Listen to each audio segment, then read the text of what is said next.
contacto telefónico. Nos da muchísimo gusto poder recibir vía telefónica la presencia, que se acaba de cortar la llamada, mejor ya ni les digo quién, entonces mejor buscamos restablecer la llamada y entonces luego ya les platicamos. Sí, tenemos mucho interés de la conversación con nuestro invitado, porque además se ha convertido también en un referente desde el legislativo, desde la Cámara de Senadores, de manera muy, muy particular. Ya estaremos haciendo el esfuerzo para poder restablecer esta comunicación.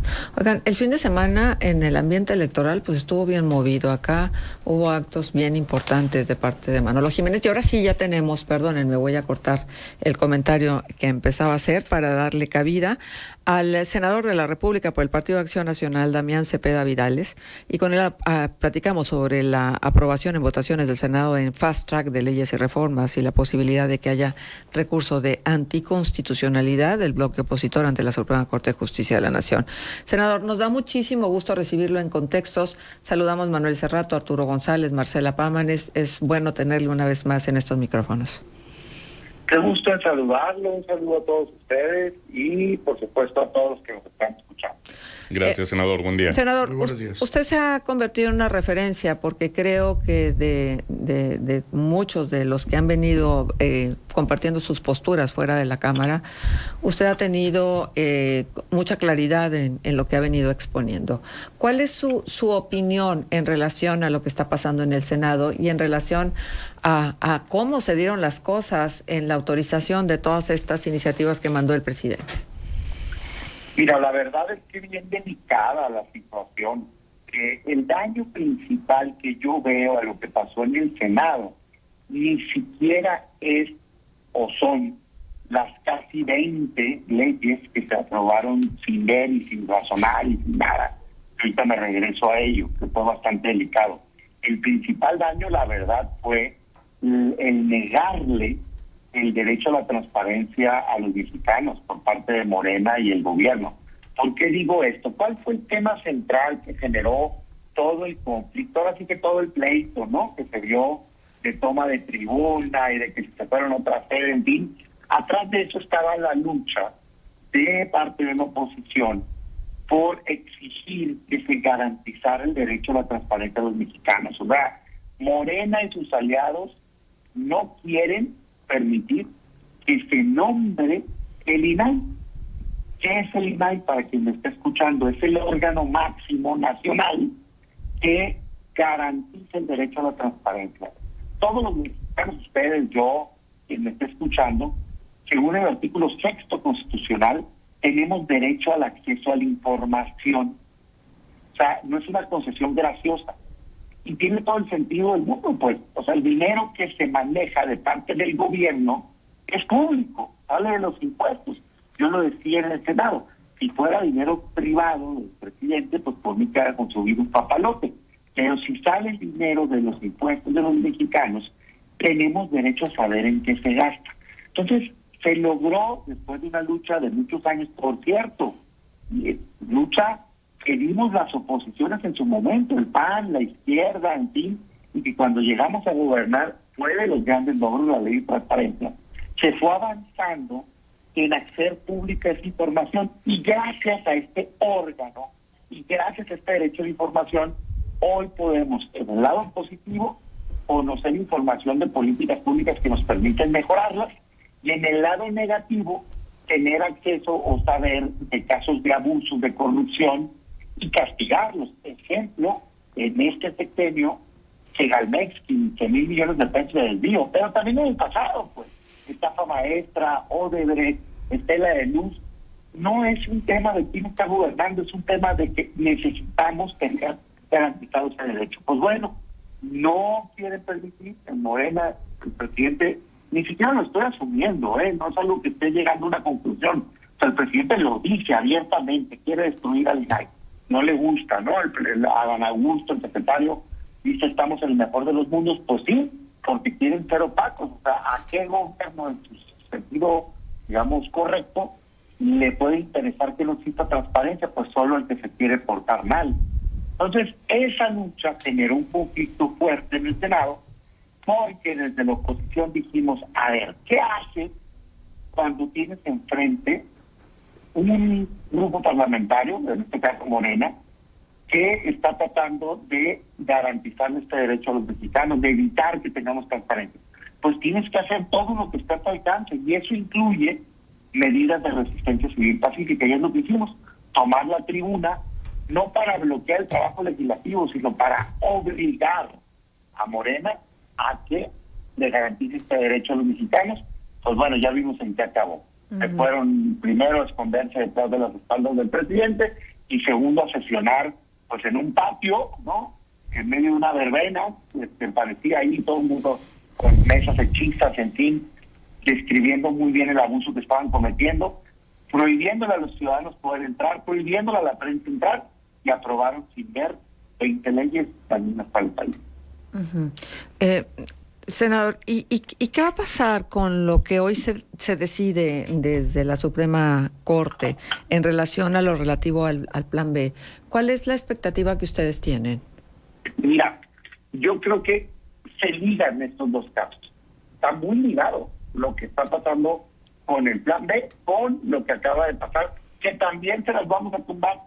Se enoja mucho el gobierno y dice, el día de ayer yo leí un comunicado que decía, si la Corte tumba el Plan B, es el gobierno, van a estar suplantando al Congreso. No, presidente.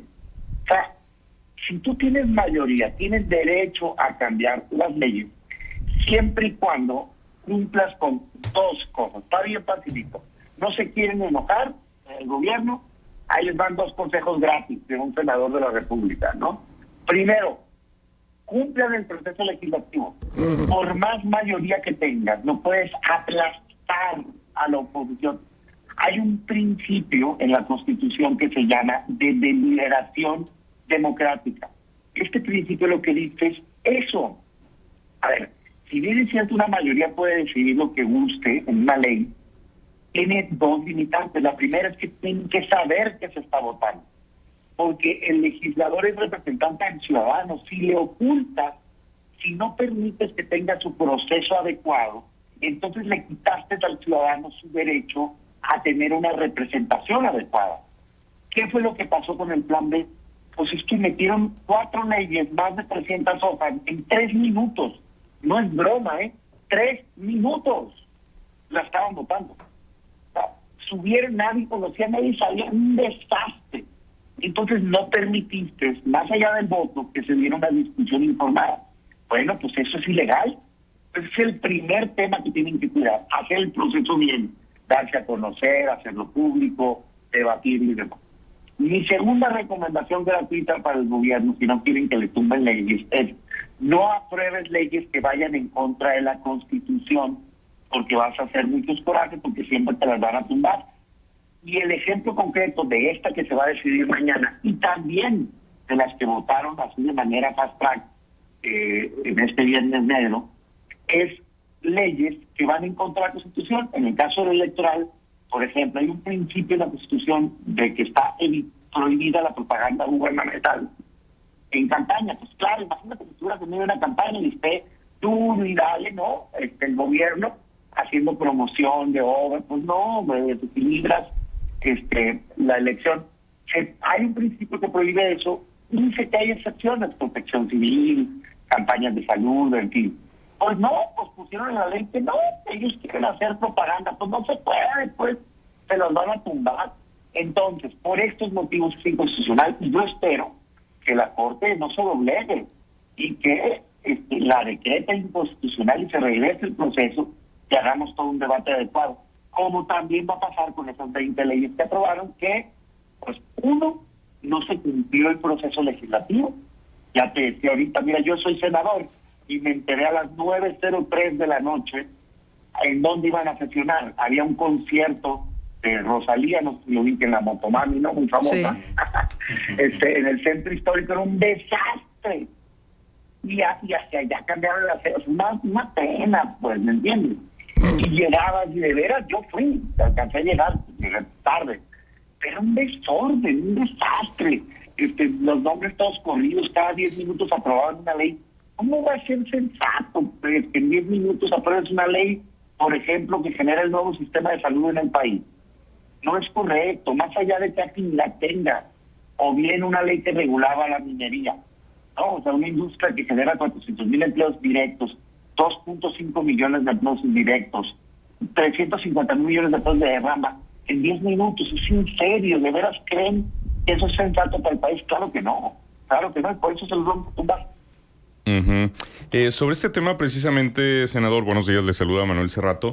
Hay algunos aspectos que en el papel suenan muy interesantes. Por ejemplo, esto de reducir el tiempo de las concesiones de 50 a 15 años, que las comunidades que estén, digamos, involucradas en la instalación de minas, pues que las avalen a través de consultas públicas para evitar que los pueblos se vean desplazados, también sanciones más severas a las mineras que contaminen los mantos acuíferos. Todo esto suena bastante bien en el papel, pero ¿no estuvo bien diseñada o qué pasó con esta reforma a la ley minera? Mira, exactamente eso les decía. Yo estuve en la comisión debatiendo este tema y les decía, oye, vamos a componer. ¿Se cortó? Uy.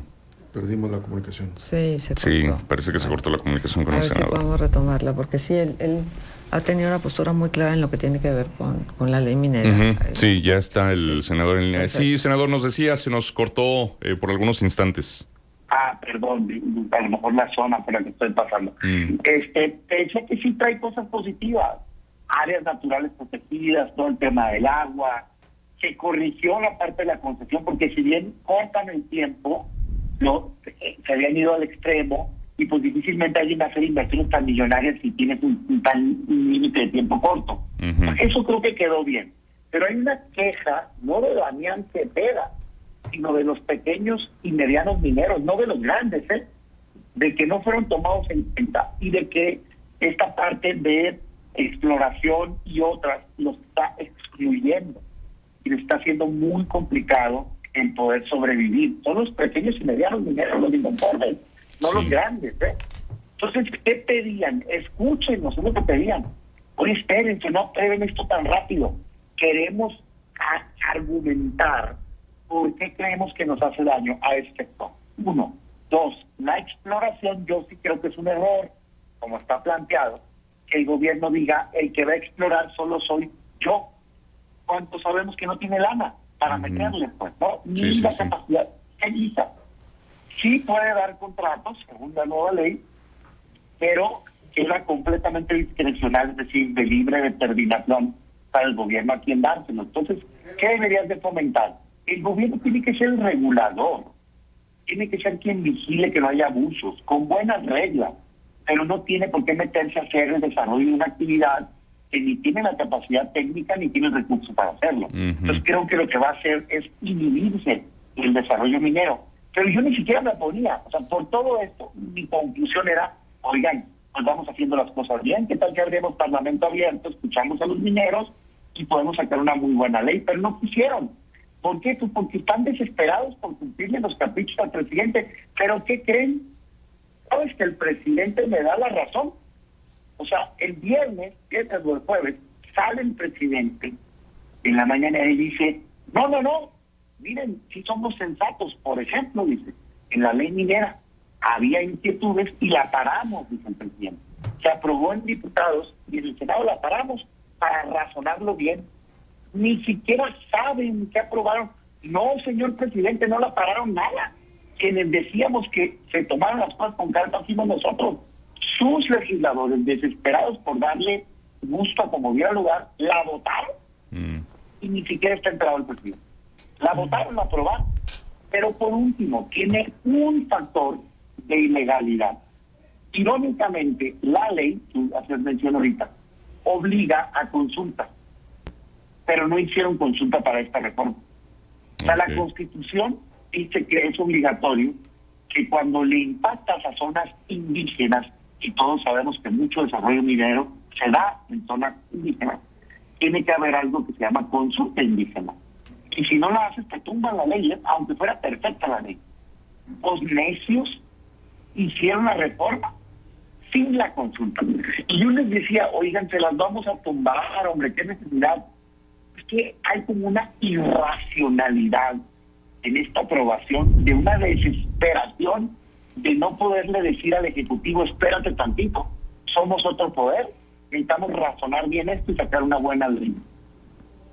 Pasa que parece que está en un concurso de quién aprueba más rápido, si la Cámara de Diputados o la Cámara de Senadores. Y eso me parece que le hace daño al país, más allá de qué partido eres miembro. Claro. No es correcto que el Legislativo se porte como un tapete, como un subordinado o como una oficialidad de partes del Poder Ejecutivo. Tiene que ser contrapeso. Claro. Senador, permítame preguntarle, porque bueno, ya el tiempo es corto y estamos interesados en su opinión, en relación al 2024. Ustedes van a poder reelegirse, ¿cierto? Los senadores que ahora mismo ocupan una curul y los diputados y tal. Pero dígame algo, ¿cómo ve la perspectiva para el 2024? ¿Cuáles son sus preocupaciones? ¿Ve fuerte a su partido? El partido solo no puede, la alianza va a tener que continuar, se va a diluir en algún momento dado la ideología del PAN a favor del PRI o la del PRI a favor del PAN, ya no sé. ¿Cómo ven las cosas? Mira, déjame enfocarme particularmente al 24 por respeto, digamos, al ambiente local. Sí. Son públicas mis posturas. Yo creo que el PAN tendría que estar en un proyecto que genere esperanza de cambio con visión de futuro, no una representación del pasado. Me parece que el mensaje del 2018 es muy potente y no lo hemos querido escuchar. Hoy leí algún articulista videos hace unos días a Volpi, en fin, ¿no? Y creo que tienen algo de razón en esta lógica de se está cayendo en el error, ¿no? Por un lado, de solo clavarte en el diablo, ¿no? Por otro lado, de atacar a aquel votante que votó en su momento por Morena y que hoy puede estar desilusionado, ¿no? Y por otro lado, el querer forzar que solo piense la gente como tú piensas. Me parece que todas esas medidas son equivocadas. Yo creo que tenemos que entender el mensaje del 18. Entonces la gente estaba muy cansada de tanto abuso, de tanta desigualdad, de tanta corrupción, y votó por un cambio, ¿no? Y votó muy fuerte, vaya que se votó fuerte, más de la mitad de la gente votó por Andrés Manuel. Y mira quién es el dirigente del PAN en ese momento nacional. Creo que hay que aprender las lecciones. Y el mensaje fue, queremos un cambio. Hoy a mí me parece que ha sido un desastre el gobierno de Morena a nivel nacional, un desastre. En economía, en salud, en educación, en seguridad. Y bueno, yo pudiera debatir horas cada uno de esos temas. Pero no por eso la gente va a querer optar regresar al pasado. Ni yo quiero regresar al pasado, ¿no? Pues, ¿qué tenemos que hacer? Es un planteamiento de cambio, pero con visión de futuro. Y decirle no solo que no a la gente, sino que sí. Y ahí es donde me parece que tenemos todavía un esfuerzo enorme que hacer. Y ahí es donde creo que nos ha faltado tener estas pistas. Yo de cada 24 le propongo a mi partido dos cosas. Y a la sociedad, una acción primero defensiva y luego una acción ofensiva. Defensiva es, no podemos permitir un solo daño más al país. Un solo gol más no se puede. ¿A qué me refiero? Particularmente en el legislativo, todos los legisladores que se digan de oposición tienen que estar a la altura de las circunstancias. Porque los principales daños que se le han hecho a México se han hecho con votos de la oposición. O sea, es una hipocresía total y una incongruencia lo que ha pasado.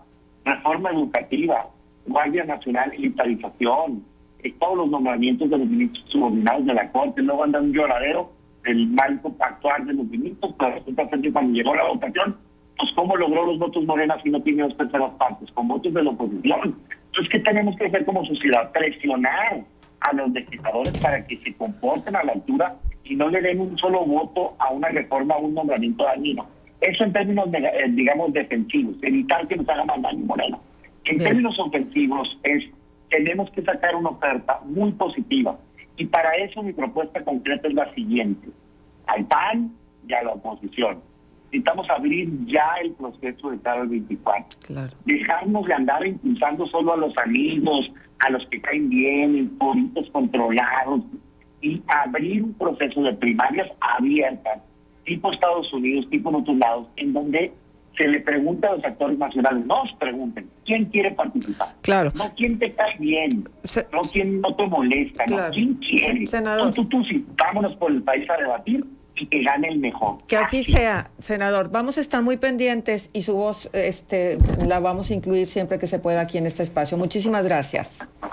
Muchas gracias. Un saludo a todos. Gracias. Un saludo al Estado. Hasta Gracias. luego, senador. Pausa. Contextos. El programa líder